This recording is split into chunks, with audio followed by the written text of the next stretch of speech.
I like pretty much fought my mom every time she would make lunch. She'd make like these really amazing things, and I really only wanted Chef Boyardee. And I like distinctly like every day I must have a hot lunch, and my mom was like, what are you doing? Anyways, and the reason I wanted to bring that up is to kind of get us in touch with what is it like at school when it comes to food. And we're going to talk a bit more about school lunch and what that means a little bit later. Right now, I'm actually just gonna tell you a kind of fun story about what happened after I graduated from Greene College and tried to make my way in the universe, and what happened in that journey. And currently, essentially, like when I was actually here at school, I started volunteering with my research participants. Always a good way to get data, help them do the things that they're working on. And one of those organizations was Fresh Roots. And Fresh Roots is a charity here in Vancouver, and I helped found it, I guess, back in the day, 2011. And our vision's good food for all, where everyone has access to healthy land, food, and community. And we do that by cultivating, engaging farms on school grounds, like half-acre farms that grow a ton of food for the school community. We work with teachers and students to have class outside, and we hire youth to learn how to grow and cook healthy food. And a lot of students who are at the Faculty of Land and Food Systems get to put what they're learning to practice in the community and connecting the university and the school district to what's happening. So this is my little signpost of what we're going to talk about. But the reason that this is important is because, as many of you kind of alluded to, our school food system, our food system, all of this is completely messed up. We get our food, we grow food, we actually grow carrots here, we ship them to the United States where they're processed, and then they get shipped back to us in the form of those tasteless little baby carrots, you know what I'm talking about? All of that is a system that engages the way that our economics are based for our food system is quite interesting. But as a result, what is affordable and what kids have access to often changes. At the same time, the relationships that we have with food, which are so often intrinsic to who we are, who our people are, who our parents are, and who they have been, we don't necessarily have that relationship to that. And so here in Vancouver, about 63% of females are trying to lose weight, even though they're healthy weight. So the feelings that we have around food, our bodies, all of this gets tied together in what is literally on the table. And that often shows up in terms of hunger. And first and foremost, hunger is a manifestation of poverty. Solve poverty, and often you can solve a lot of hunger. So solving hunger does not also solve poverty, but it makes it really hard to learn and do things. So if you're a youth, at some of the schools that we work with, about 25% of youth don't know where their next meal is coming from. And so that makes it really hard to think about algebra. And it's roughly about 2,000 kids that has been targeted know who's hungry. But the reality is, if you're eating pop and chips or fast food, you can be just as hungry as a kid who has to use their lunch money for school supplies. And anyways, these are just a bunch of statistics around what's happening in our school foods, in our food system here in Vancouver. But they're really the truth of the matter is we need to eat healthier. And when we think about a climate that's changing, some really interesting reports out of the United Nations. Raise your hand if you've heard of the Lancet report. Yeah, awesome. Essentially, the Lancet report says, guys, gotta eat less meat. If we want to think about the impacts of climate change and agriculture, eating is a global systems act. Every choice that we make about the type of food that we're having has a corresponding impact on land use. And so when we choose different eating patterns, we're able to make different choices around our land use. At the same time, here in Vancouver, in BC, the average age of a farmer is about 56. For every farmer that's under 35, there are 6 over 65.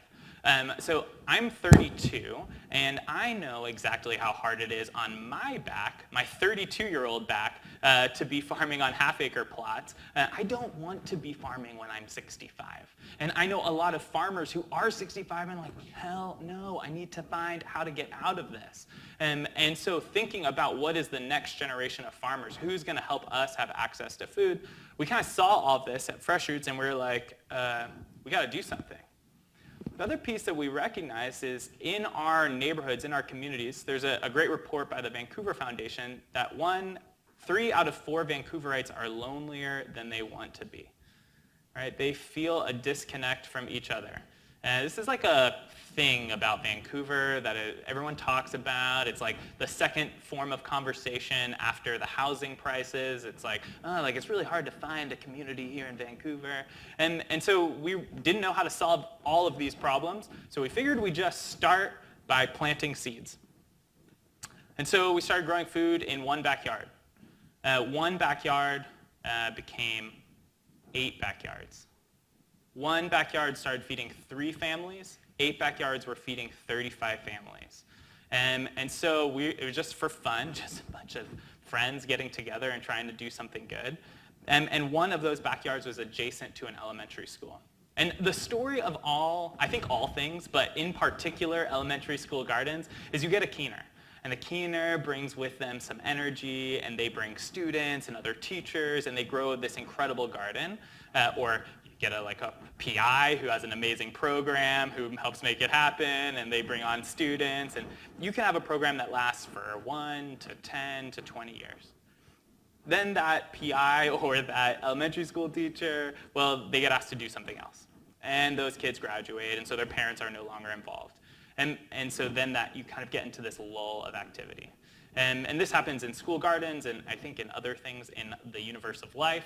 And this happened at an elementary school garden that was adjacent to this.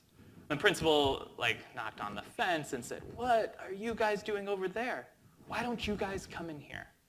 And so we said, "Sure, yeah, we don't have no money. We're just a group of friends doing this for fun, but sure, yeah, we'll come in and help make it happen." And so over the course of that work, we said, in exchange for being able to sell this produce, we'll work with your teachers and students to have class outside. And so we started working with youth, and we started to notice this completely weird thing.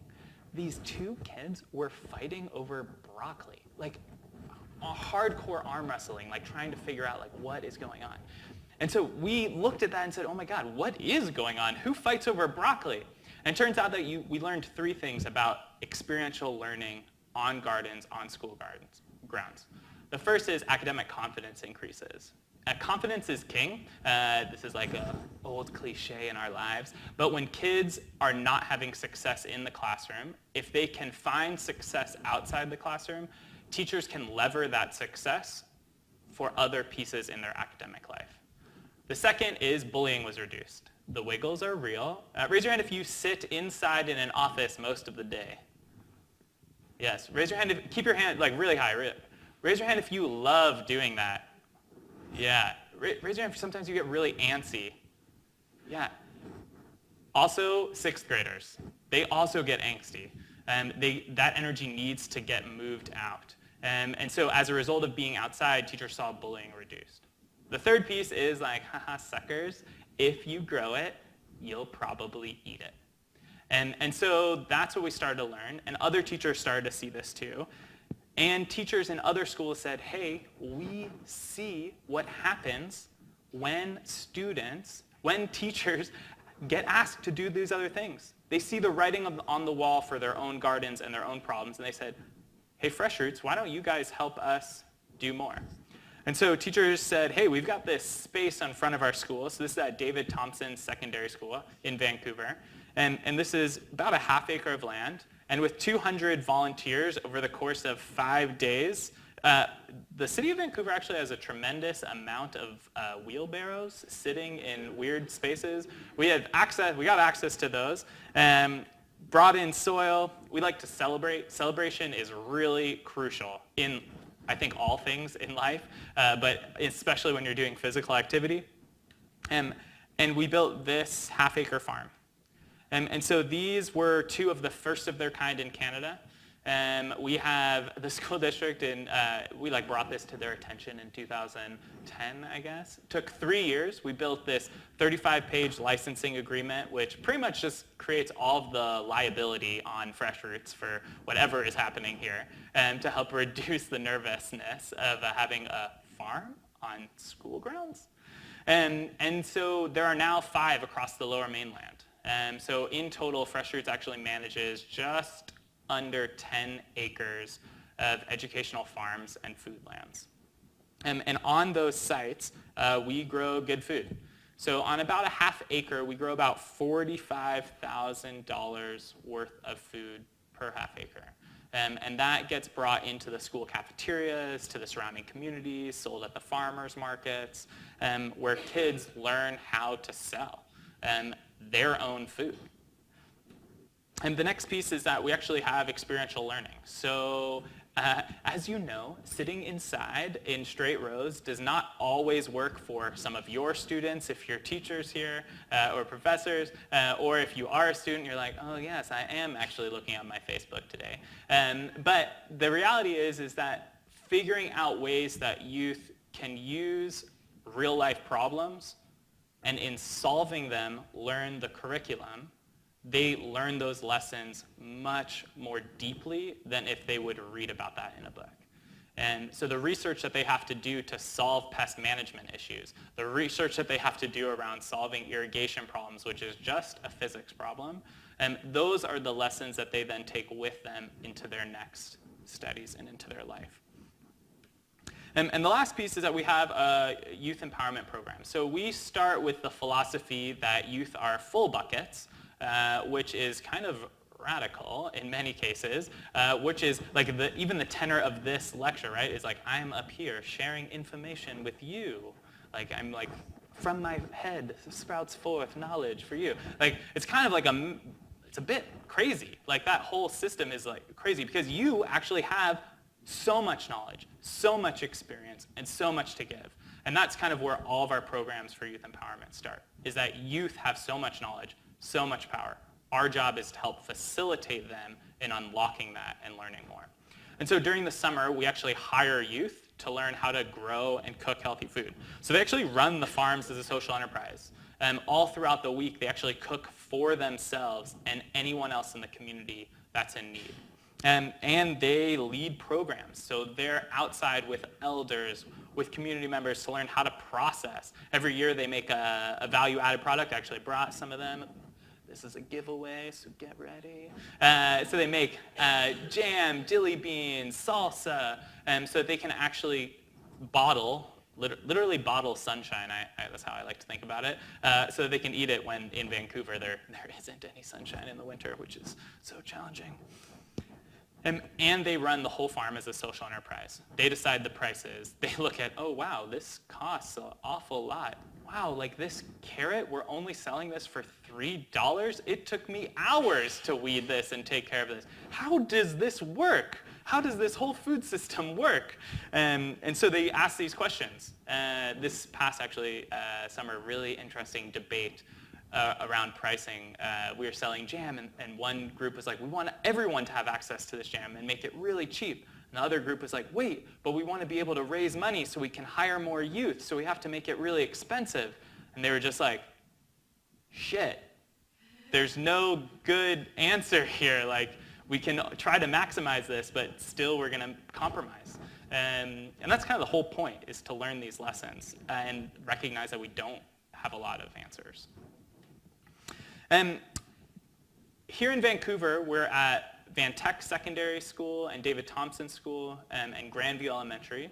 And in Delta, we actually have a program out in Tawasin in partnership with the Delta School District. And I'm not going to talk so much about this, but this is just a pretty beautiful example of these two young women, and this is actually on the far left is the teacher actually at the school. But pretty much there's the young woman that's actually taking the photo, and these two women built an entire farm over the course of the summer. So I want you to imagine this whole area with nothing there, covered in grass. And that's what they were able to unlock through themselves.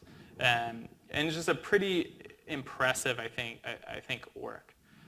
The second piece I want to talk about really harkens back to what Marc brought us in with and thinking about what does it mean to be farming on stolen land? Like, farming is often a piece of the tool of colonization, right? Like, if the land is not being used, then it is able to be taken by the crown, and we can bring that into to the crown's land and then taken over.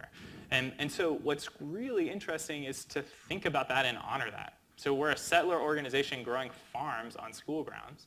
And in one of the sites in Coquitlam, actually I'll show you a little photo of it. So this whole like weird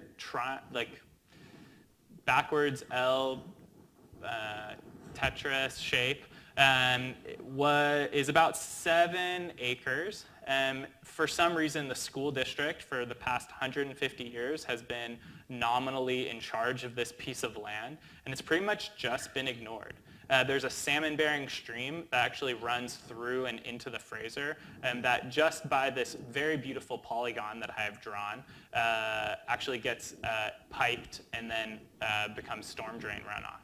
And there's an Aboriginal school called Suwalk, which means new beginnings. That's right there. And so over the course of about 3 years, Suwalk kept knocking on our door saying, hey, we heard you guys do some really cool programming. Why don't you guys come help us? And we were like, no, we're farmers and we're not the right people. Like, I'm a white guy. It's not the right fit. And they said, no, we feel like you got it. Come help us. And so eventually we were like, okay, let's figure out how to help. And so this whole site, we work with youth to remove invasive species. The youth then take cuttings of native plants. They propagate them in a greenhouse. They send all of those native plants into the community to retake over that land, to re-indigenize that community. And they grow salmon in the classroom through a program with DFO, the Department of Fisheries and Oceans, and then they plant those fish, that's a new word for me. They bring those fish back into the stream that's here and to be able to connect and re-indigenize that space. And so this is a really interesting project in Coquitlam around what does foodlands mean. When we think about food, we think often many people think agriculture, or they think about fishing, or think about meat. But foodlands, as Marc was saying, this land had been tended for thousands and thousands of years to be able to support the people that were on this land. And so what does it look like to think about farming or cultivating from a 100-year horizon? What does that look like? And how do we bring that to the forefront of what our food system is and our foodlands are like? This is a smudging circle that the youth built on that space. And this is us just actually releasing salmon into that area. So I'm going to kind of like pivot a bit away from this story of fresh roots. And I want to actually ask you guys some true or false questions. So we're going to pivot and talk a bit about universal meal programs. So in 6 of the 7 countries in the G7, students participate in school food programs that involve the federal government as a funder or regulator of standards in a cost-shared national food program. True or false? Just kind of yell it out. False. False. Any trues? It's true. There's only one G7 country that does not have a federal meal program, and guess which one it is? It's us. It's Canada. Right, so again, raise your hand if you were in Canada and had a meal program. If you went to school in Canada and had a meal program. 1. Raise your hand if you were in Canada and did not have a meal program. You are the exception to this to the rule. It's just a really cool opportunity for you. There's a slight difference between the slides. On the first slide it says federal, and on the other universal. So I'm pretty sure because I'm German. In Germany it's not federal, it's on the state level. Recently it's changed too, right? Based on the integration of East and West Germany. But still, like schools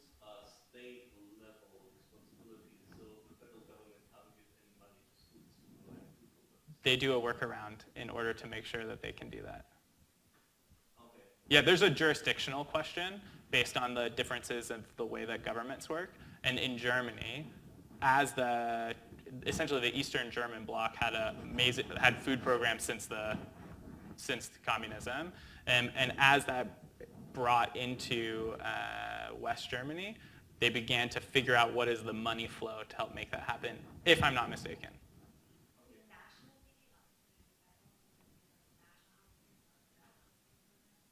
That could be it. Okay, question 2. Perfect piece around this. Jurisdictional divide between federal government setting health policy and provinces being responsible for schools will mean that Canada can never have a national school and food program. True or false?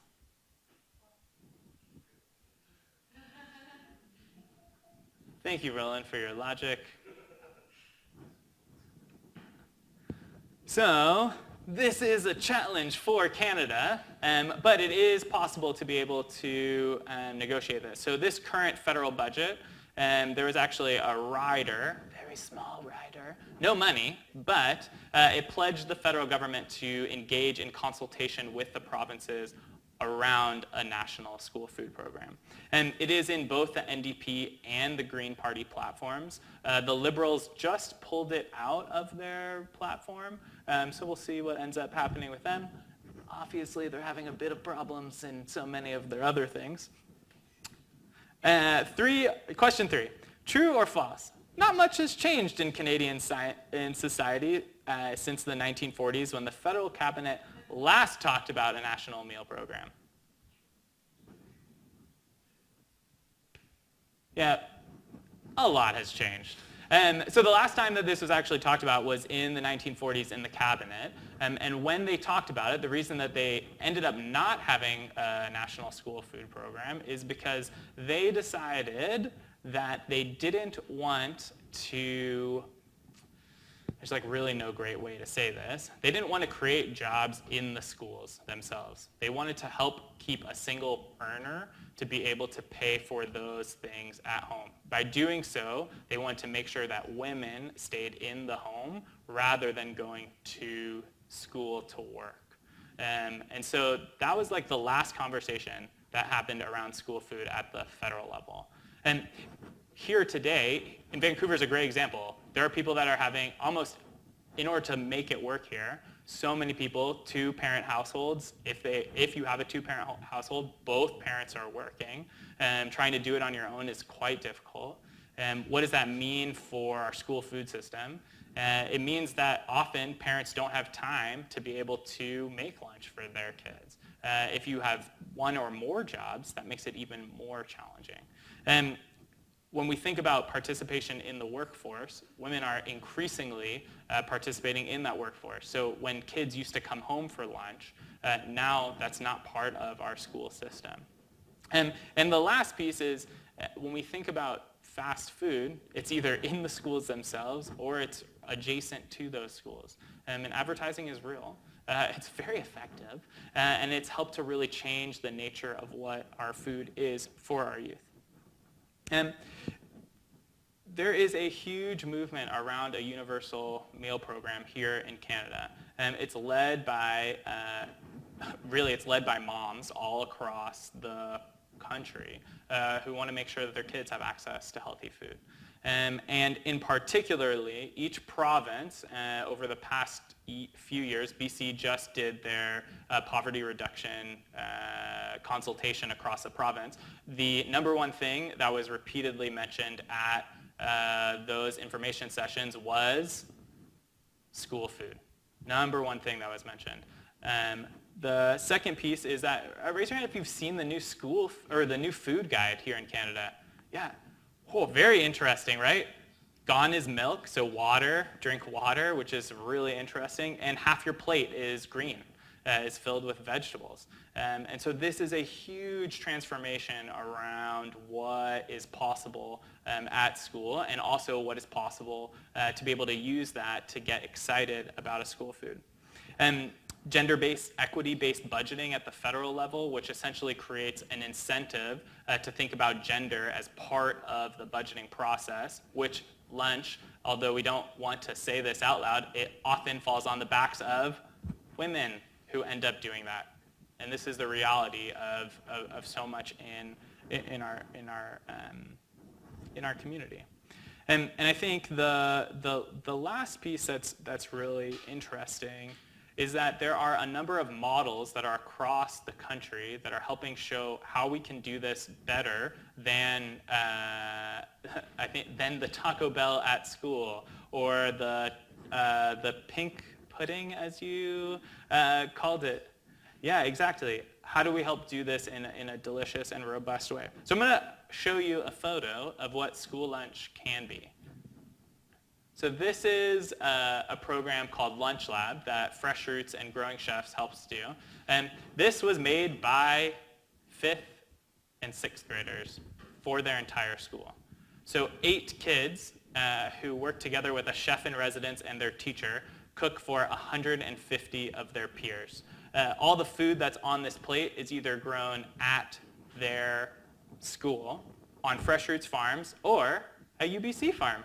And so this is a huge, and also we didn't tell the kids to take this food. They took it themselves. So the grade 6s actually help the kindergartners who don't have the dexterity to be able to use the tongs. And it's a really, this is what advertising is in this day and age. It's 6th graders that say, oh no, you really got to try these cucumbers. Or like, you've got to try this kimchi. Or wait, you've got to try these quick pickles. Oh wait, no, you got to try this salad. And that's the kind of energy that ends up happening. And the kids actually end up helping grow the food. And so they're part of the whole process from the beginning of planting the seeds to the cooking of it, to the eating of it, which means that it's theirs. And so I can get a kid to eat salad who will not eat salad or any vegetables at home because it's their food. And this is the great trick, I think, of programs like these, is that if we have a system by which it's somebody else that's feeding children, those children will know, and they may not necessarily participate. But the more that we can involve youth in the process of whatever it might be, in this case their own food, this is the time when they have that ability to then really get involved. And so this is a nice little note from the students. Mr. Brent is the teacher. Students want to be a part of this. And at the same time that they're having this meal, what we end up doing is making sure that everybody can eat. And so the way that many school food programs end up being is that they're targeted towards youth in need. So that means that you have to identify that youth, make sure that you know who that person is. Then you have to have a program that goes and gives that youth food. So there's lots of problems with this. First, you have to be able to identify them. How do you know when a youth is hungry? Do you have an income-based method? How do you do that? The paperwork that's associated with this and the money and the administration, that's the problem of the US-based school meal program. It makes it very expensive to actually just find out who you should be feeding. Then the second piece is, after you've identified them, you have to then give them food. So the student has been targeted. They have a sign on their back that says, I'm hungry and I need food. Then you have to get the food to them, showing everyone around them that one youth needed access to food. No kid likes to be singled out, and they will literally run away from your meal. The last piece is, if you're trying to do that, if you're trying to feed that kid, but only a subsection, you're trying to do it in a way where they'll actually take the meal, makes it very expensive to actually do a good meal. Often it means that it can't be a hot lunch. It often means that those kids have to pick up a bagged lunch at the principal's office. They eat it quickly, if at all, and then throw most of it away in the trash. It's all covered in plastic because they needed to be able to transport that food and make sure that it was safe for the kids to eat. And here in Vancouver, a meal like that costs something like $9.40. So figuring out how to have programs like Lunch Lab, which is now at 2 schools. One's at Lord Roberts Elementary School, And then the second is at Total Education, which is a alternative high school. These are like kind of like the platinum standard for a universal meal program where all kids have access to healthy food. Not every school will be able to do that, right? It's going to require teachers to be involved in transforming the system of education so that food and food systems and cooking are part of our curricular mandates. And also teachers that have those skills. Because the reality is many teachers also don't have those skills to feel confident cooking with their youth. And so this is kind of like the platinum level, but I think it shows what is possible. So I want to kind of like leave you on kind of like 4 key things that I think that you can do to get involved. The first is I would gladly accept your email address and share with you more information about how you can get involved with universal meal programs and with Fresh Roots here in this community to be able to help make sure that everyone has access to healthy food. We're going to print these postcards for you to tell your MP to say, hey, we want to see a universal meal program and pay attention. But we had some printer problems. So if you give me your email address, I'll send you where you can be able to follow up with your MP. And the second thing is I'd encourage, actually, if everyone can get out their cell phone right now and we'll take a moment to go to healthyschoolfood.ca. And there's a way that you can actually endorse the principles of a universal cost-shared meal program. What does that mean? It means, 1, you think that every kid should have access to a healthy school meal at school. Healthy meal at school. Second thing is that you think that it should be cost-shared between the provinces, the federal government, municipalities, and parents. That's really that's what you're endorsing. So you can do that at healthyschoolfood.ca, and I encourage you to become an endorser there. The third thing is come celebrate with us. Every year, Fresh Roots puts on an apple cider press fest. We bring over 3,000 pounds of apples, and with about 8 or 9 different small machines. We actually turn that all into apple cider. It's super fun, and it's pretty much a riot. It's an unevent, so we provide the apples and the presses and some amazing old-time music, and then you and youth help to make apple cider, so you actually learn how to do it. It's super fun, and it's October 26th. So I encourage you to come check it out. Best way to get more information about that is if you give me your email or facebook.ca/FreshRootsFarms. And the last piece is food is all of us. Like if you're probably doing it 3, probably 4 times a day, and what that means is being involved in your food policy helps to inform both how our city thinks about food, but also the access that's available for you or for other people in the community. And so Vancouver Food Policy Council is one of the councils that I sit on, but there's lots of opportunity for you to get engaged around what food means to you and what you want to see your city do with respect to food. The Vancouver Food Policy Council is one of the most engaged food policy councils. There are councils that advise city council. We often have 2 or 3 council members that come to those meetings, which means that it's an outsized place to get your opinion shared with decision makers. And so I really encourage you to be a part of that council to learn about and help invoke your ideas and inform the ideas of what's happening. So I encourage you to do that. The last thing that I have are some cute pictures of what happens on educational farms. And so this is what it's like every day when youth and when elders come together to harvest garlic, to understand what is possible when you plant a seed.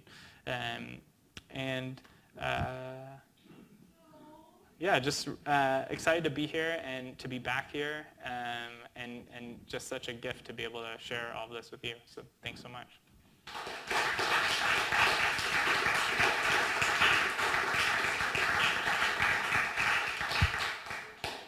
So I'd love to open this up and start having dialogue and conversations, and maybe you can share more about the experience in Germany, and maybe you can help us learn from the federal and state jurisdictional problems that you also have there.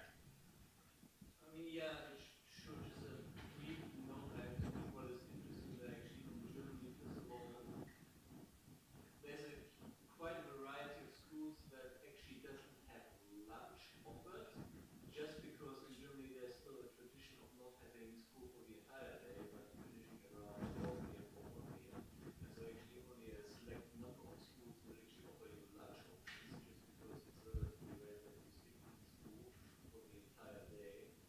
Actually, when listening to your talk, one question came to me, which is, well, first of all, how have you selected the schools for this project? And like, how many schools actually have the area of running such projects? And when you talk about, let's say, a federal food program, how would that actually be, like, what would it look like in terms of design? Because I personally have my doubt that there are a lot of schools around that actually have the space to run the food programs. Yeah, beautiful. So the first question, so there's two questions in there. The first is, how do you select the schools? And then the second was, what would a federal program look like? So selecting the schools was easy. We went with the lowest hanging fruit. So the two things that we asked were, is there a need? So Total Education is an alternative school. So those youth are, the traditional school system has not worked for them. And so that was kind of like our first target to be able to support those youth first. At Lord Roberts, high number of new Canadians and refugees, and so that was kind of like our next reason of why we selected those schools. Also, they called us. So this program, the genesis of this was like 2 years ago when they were like, what? There's not enough money for our meal program. We don't know what to do. Our kids are hungry. You grow food. You're farmers. Can you figure this out for us? And we're like, we're going to call some friends at Growing Chefs, and together, we're going to work together to figure out how to solve this problem. So that's how we first started. Like, the way that all good projects end up is like you get the right people in the room, and it makes it work. So that's how we selected the first schools. And the question of like, how does it work from a federal perspective? So there's two things I want to just like asterisk.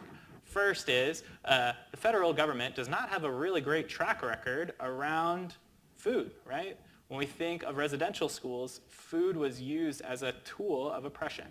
And so doing it right is really important because it has a lot of baggage around it. Our coalition kind of like advocates for, we think that there's probably like 3 ways that this could end up happening.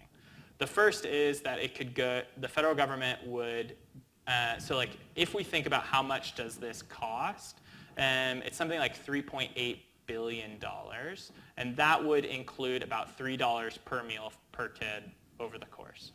That doesn't include infrastructure costs. So it's like a lot of money. We think that the feds would be able to essentially help support the infrastructure costs. The provinces, municipalities, and parents and the charitable sector would help support the ongoing maintenance, like operational costs.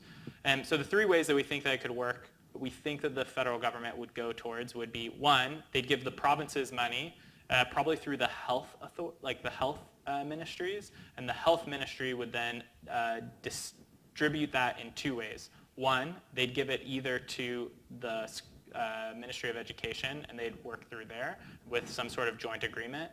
The second one is that they could actually distribute it to individual actors. That could either be through a nonprofit that would then distribute that funding across the province, or they could distribute it to multiple charitable public-private partnerships where, similar to in Toronto, actually a lot of the way that school food works in Toronto is you have the school district, the health authority, and then a charitable partner.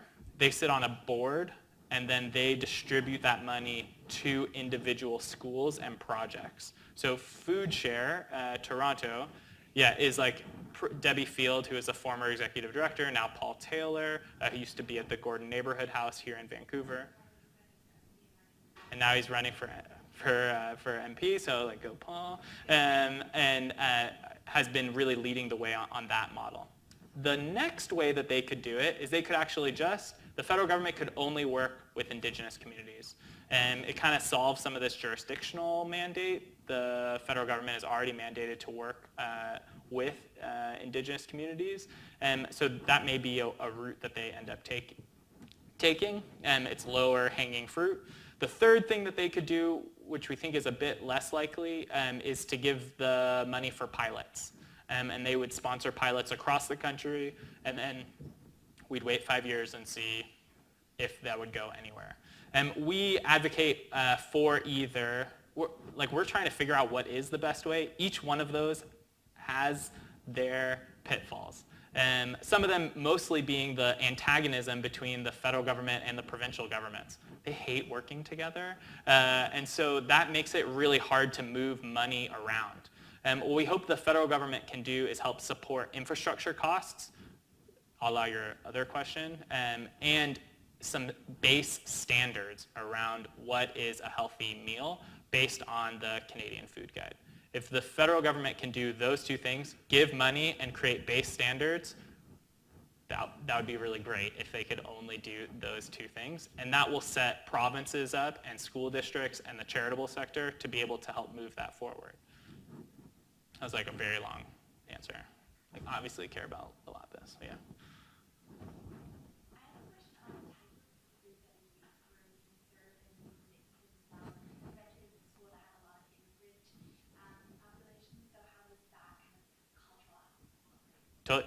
So they actually came up with the menu. So I think that it's like laksa curries and palak paneer. It's like all fully in. So we did two things. The first was we looked at who we were hiring to be the chef in residence. So chef in residence is actually a dad of one of the students that's in the community. And so they're already embedded in where people have skills. So we got to help them unlock their talent and their ability. And so that was kind of like the first piece. Long term, we also have like a food values. So within the concept of what youth want, like they're like, yes, I want pizza and chicken nuggets all the time. We're like, well, let's think about what are other things that you want. And so helping really have a veggie forward and having that food be local in nature. So our side kind of like gig here is if we're going to have a robust local food movement, public procurement is a bedrock for that. We will not have farms that are providing food for the local region if we do not have ways that we can buy food from those local farms. And so we can often set up contracts with local farms that are equal in price but superior in product quality, and they keep, oh my God, it's amazing what you can keep UBC farm veggies in your fridge for like 2 weeks. It's like incredible. And that's because it's harvested 2 days before it's delivered. And so that's kind of like our other like secret game here, not secret, but public game here, is how do we support a local food economy with public dollars that matches what the kids want to eat and to honor that cultural heritage by which they're coming from. Yeah. 1, 2, yeah. One of your slides showed beet. You're talking about the students being leaders. Oh, yeah. And I mean that fits extremely well with your pedagogy that get young people involved and so on, and also sustainability. So my question is, do you have a set model of leadership that you're trying to encourage the students? Is there a curriculum that you work with the teachers to engage the students with? Yeah, so during the summers, we often work through 2 particular courses that are tied to the BC curriculum. So it's not necessarily like a leadership or scaffolded model around leadership. It's Science 11 and English as New Media actually is a program that we run in Delta. And that's a really interesting, essentially all of the marketing that's tied with the farm is through that course. And we read Pedagogy of the Oppressed, and that's kind of like the philosophical back burner for how we think about youth being in charge of their own learning. And we see our job as kind of facilitators in that learning. But we kind of go through, there's like 3 key pieces. The first is food literacy, so actually knowing what food is and how to cook it and how to prepare it and what that means from an ecological standpoint. And the second piece is financial literacy, so understanding how does this whole thing financially work, and building the skills around that financial literacy. And then the third is this like soft, messy thing that we call leadership, which is really just soft skills. So communication, confidence, and working as a team. And so those are less hard, but we essentially pulled those from every other charity doing this sort of work, and then tweaked it based on what works here in Vancouver. Last question, do you bring any of the youth leaders together for kind of inspirational kind of conference? You know, we haven't. This program's really the summer and after school program really started 2 years ago. It's 2019. It started in 2016. And so now we've got about 150 alumni, which is like pretty wild. And so that's actually one of the conversations we're having now is how do we help them continue to engage together. Normally we just hire them. So this past year we hired 71 high school students during the summer. And so next year, about 15 of those will come on as kind of the staff. So year 1, participation. Year 2, mentorship. They help lead crews of teams. Year 3 or 4, depending on where they're at emotionally and maturity-wise, they actually come as staff and manage the whole program. Yeah, like essentially we're just trying to is anyone familiar with Habonim? It's a Jewish summer camp where like the camp director is like 21 years old. And they manage often like something like $1 million budget and are in charge of like managing that. And their whole theory of leadership is just like it's like give a moose a cookie. Like you kind of like give like a kid a task and then you help them level up and level up and level up and level up until they're ready for that next stage of leadership. So a lot of our theory is kind of based on summer camp models actually in terms of like how to skill those youth up. Yeah, Roland, and then I think I noticed, yeah, and then Dan. So I have to confess, I'm under instructions from certain of our dear friends to heckle me, but I don't have the heart to do it. I'm going to ask a normal question instead. Of the 3-word phrases in the English language, one of the more ghoulish is school lunch debt. The ugly American is. And I'd argue that another one that's pretty hair-raising is means-tested program. As we talk about bringing these policy goals to Canada, especially as we talk about cost sharing, how do we ensure that that doesn't crop up? Great question, Roland. I think this is a huge piece. So is everyone familiar with those 2 pieces that Roland was talking about? So the first one is school lunch debt. There are places where kids who often what ends up happening in the States is if you make a certain amount of money and you're underneath that amount of money, you have lunch provided for you.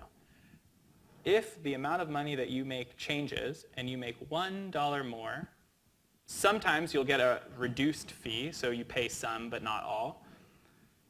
But sometimes it means that you get nothing covered based on $1 of income. Obviously, $1 of income does not mean you can now afford whatever it is. And so what ends up happening is that students have had, they've owed the school for that lunch thousands of dollars. And they're into debt. The school districts won't let those kids graduate unless those parents end up paying the debt. So there's a really famous example in the past year where in Pennsylvania, there's kids that owed thousands of dollars and it was a big brouhaha, as it should have been, because that's completely messed up. And then the second piece that Roland brought up was means testing, which is essentially this, how much money do you make and do you qualify for lunch? If not, too bad. And so here in Canada, that's why we advocate for a universal meal program. And we don't want to spend, there's lots of ways to make this argument. The in our heart argument is every kid needs to eat. Let's make sure that every kid can eat.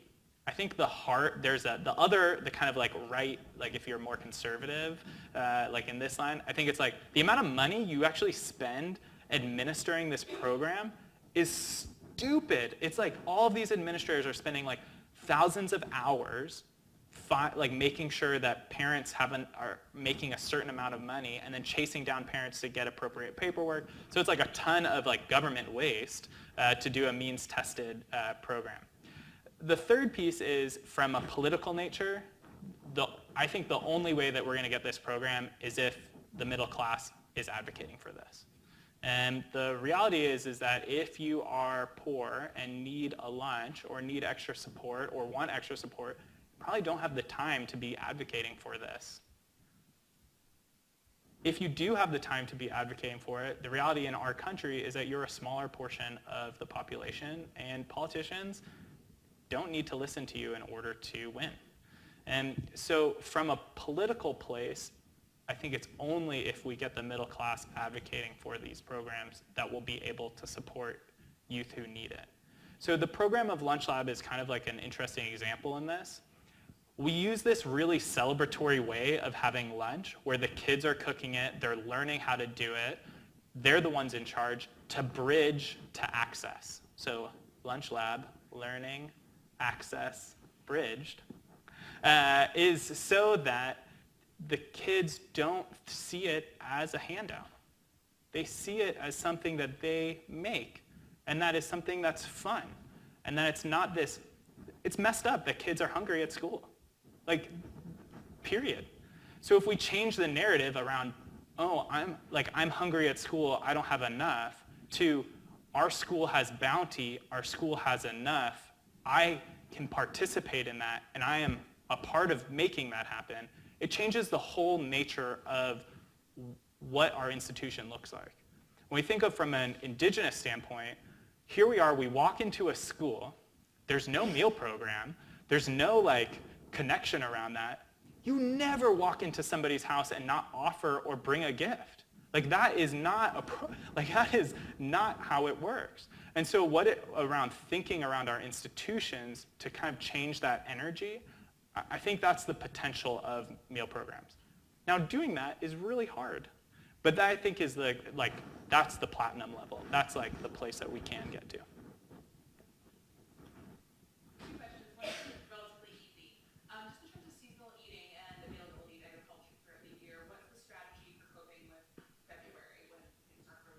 Yeah, thank you Clippers Organics, and thank you Ice Cap. So there's a ton of growers here in the Lower Mainland where that's super easy. That's just for here in Vancouver. Canada still has a ton of production overwintered, but yeah, it's definitely a bigger issue. And it's going to be a question as we scale and has programs like this scale, but that's also the potential of agriculture. And if there's a market for it, if the demand is there and if those contracts can be sustained, that will help spur more growing and make it more worthwhile for farmers to be able to do that. But heated greenhouses, they work and they're awesome. Good. It's great to hear. The second question may be a little bit trickier, but how is neurodiversity factored into the program in terms of inclusion, community, that sort of stuff? Yeah, great question. So during the summers, we've kind of modeled this. So the soil program, we work really closely with life skills programs, which serve youth with developmental disabilities. And so a third of the program youth are referred to by their social service provider, a third are referred through their life skills teacher, and then a third just hear about the program and are like, this is awesome, I want to be a part of it. And so it's quite a diverse, or really it's just a typical group of who would show up. And all of those youth work together to be able to cook meals for themselves. So we kind of tested it in that structure. And so for Lunch Lab, right now, so in a group of 8, 1 or 2 youth may have a developmental disability. They'll have an aide that will help support them if they need it. And often youth help support those youth if that's needed. And so that's kind of the cohort model of working together. And one of the things that we have been talking with parents is around time to eat. And so at the 2 schools that we work with, the ask was, hey, You're only giving us 25 minutes to eat. That's really short. And so they actually use curricular time as part of that eating. So their teachers sit down with them and have lunch together. And that's how they work in to have 10 more minutes, which is really not that much. And the long-term game is that's advocacy at the provincial level. So changing the curricular guidelines to include that extra time around eating. Like when we think of places like Paris or France and also Italy, like kids in France, they know the difference between camembert and brie by grade 3 because they sit down and they eat lunch all together. So there's a cultural demand for that. And so the question is, what sort of cultural and curricular demand are we going to put on a program like this? What would the values be that we could aspire to and create so that there's more time for youth? Right now, what we kind of do is we ring a bell early. And so those youth that need additional time can have additional time to eat. Yeah, thanks for that question. That was easier than the first one, actually. Yeah, Dan, and then you in the front. Two questions as well. I think I might have missed the beginning, but what is the scale of the problem in BC with respect to students, say in elementary school and high school, who can't get access to food? Like not they have access to food and they eat the wrong stuff, but who just can't get access to food. Is there a percentage you can put on that? And like where would that work? And that can be even throughout downtown Vancouver and rural parts of Vancouver Island. So where can you give me like maybe there was a map earlier just No, we don't. So two things. One, we don't have that specific statistic because we don't actually know because we don't want to means test. So it's like this is a cyclical problem. The second is I would argue that even a kid that has pop and chips or access to food but either doesn't have time to eat it or chooses to eat. I mean, I distinctly remember trading my banana for Dunkaroos, and that did not necessarily make my lunch. I was still hungry as a result of that. And so I guess I challenge that. instinctively I challenge that back. I mean, to me it's a very serious problem if there's kids who aren't in the job of farming and they can't eat properly.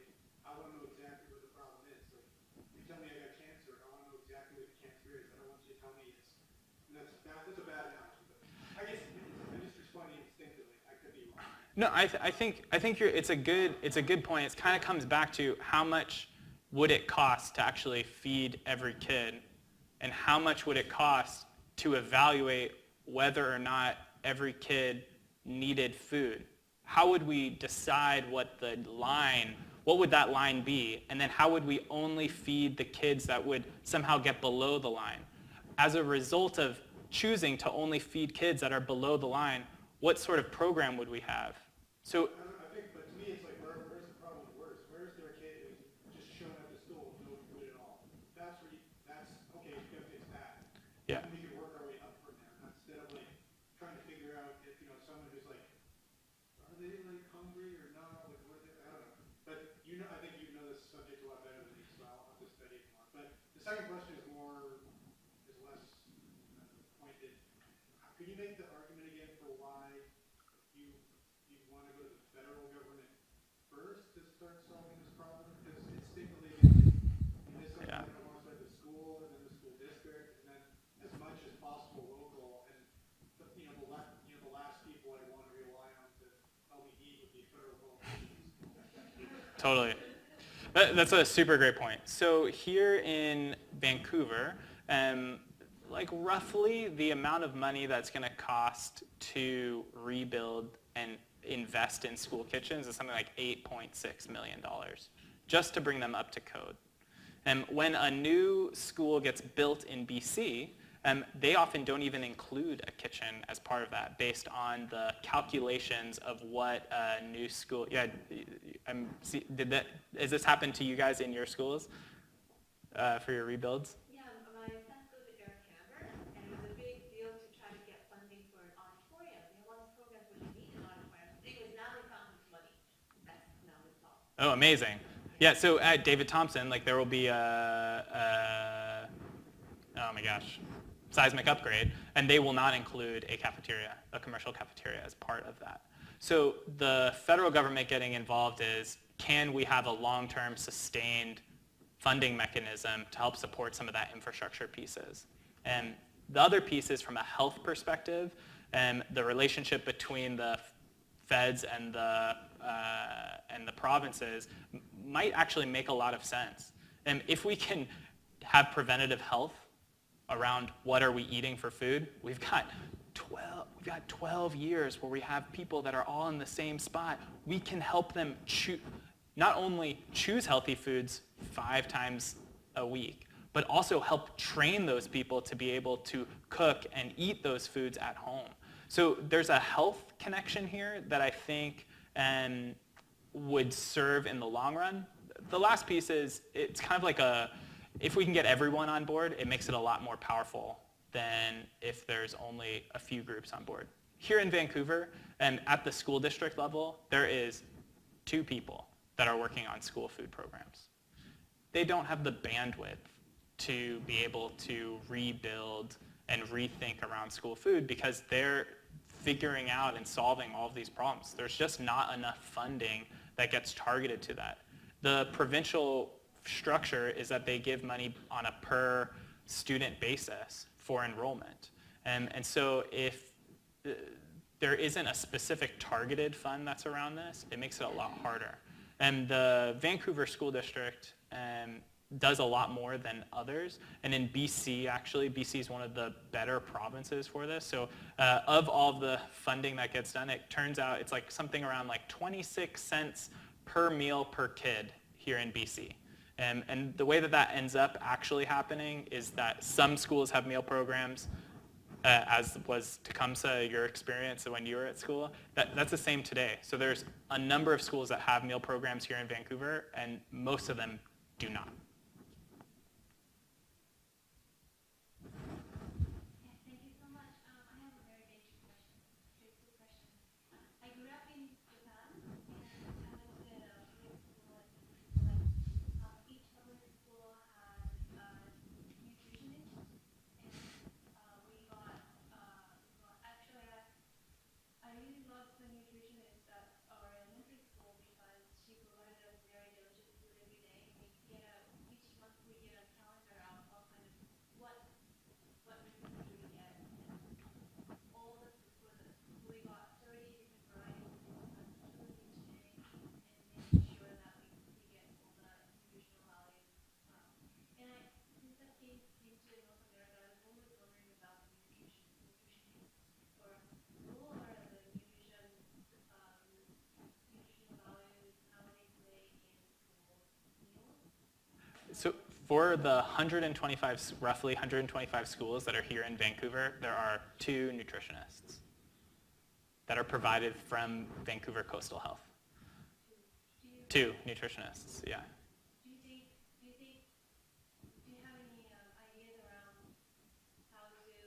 do you think it's important to have more nutritionists in school? Yeah, we love the Japanese model. The Japanese model is like kind of like at the top of the bar, right? Did you help to serve the food? Did you have it? If students have to be part of the serving, and we take roles, like each week we have students serving food. Yeah, I think North America has a ton to learn from Japan and from Germany in terms of a lot of these, maybe not. I'll let you be the judge. But I think typically the North American way is like, we will solve this problem with new ingenuity, and there's actually a lot of programs out there that we can borrow from. And I think Japan's is there's some great videos, and we're trying to actually send a delegation from Canada to Japan to learn from and be able to have more information around how Japan has made that work, so that we can learn how to do it from you. And my second question is, so Jamie and you have a great job, making sure that our food is knowledge is good. And now we are thinking of, like you mentioned, how much impact we give to the land based on what we eat, and how we are trying to reduce food waste, and kind of try to think about how can we have healthier food local. It's going to be very challenging, but